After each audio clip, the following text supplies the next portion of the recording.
Hello, I'm John Melville from Vernier Software and Technology, and I'm going to be talking to you today about how to use our blood pressure sensor. Now, our blood pressure sensor will give you key certain parameters of blood pressure, such as systolic blood pressure, diastolic pressure, and it will also calculate your MAP, which is your mean arterial pressure, and it will also give you your pulse rate.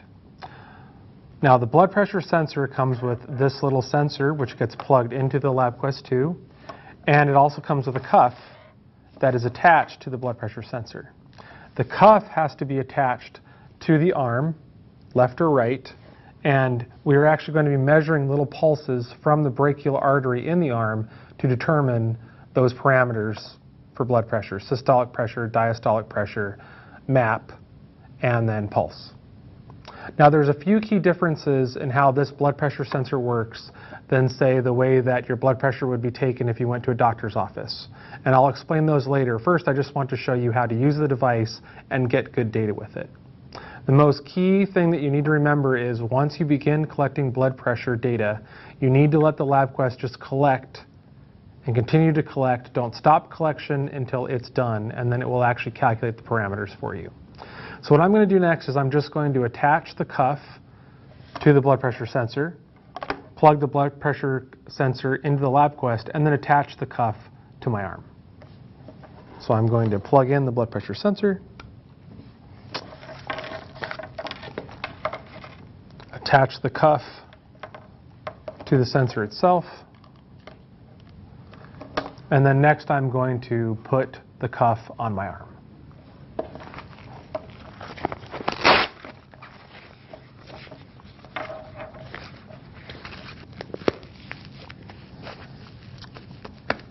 So now that I've placed the blood pressure cuff on my arm, I just want to show you a few things. If I lift this little flap, you can see right here where it says artery. Now, this arrow normally should be right over the brachial artery, which is located right around in here. It's not critical that it's placed directly over the artery to get good data. You can also get good data if these two tubes are just placed in the crease of the elbow. But I'm just going to place it over here a little bit like that. The most important thing to do when you are collecting blood pressure data is that the subject, that's me in this case, can't move. You have to sit very still and quiet. The other important thing is not to tap on the bulb or tap on the release rate valve or release pressure. You need to just pump up the valve, collect data, and then let the LabQuest finish collecting data so that it can calculate the parameters that you're interested in. So what I'm going to do next is I'm just going to begin data collection by tapping on the start button. Then I'm going to pump the blood pressure cuff up to just over 150, and then I'm just going to let it go, and then the LabQuest 2 will calculate the blood pressure parameters. So over here I'm going to tap then on this collect button, and then I will pump up the blood pressure cuff, and then I'm just going to gently put it down and sit quietly for about 100 seconds. Until the LabQuest 2 finishes collecting data. I'm going to pump this up.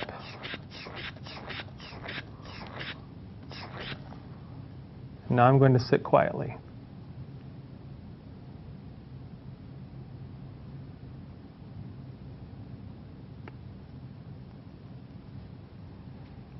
Now that the blood pressure, the cuff pressure is below 50 millimeters of mercury, I can release the pressure. You can see the pressure drop on the LabQuest screen. So that's where I released the cuff pressure. But once again, don't stop data collection. Let the LabQuest continue to collect data.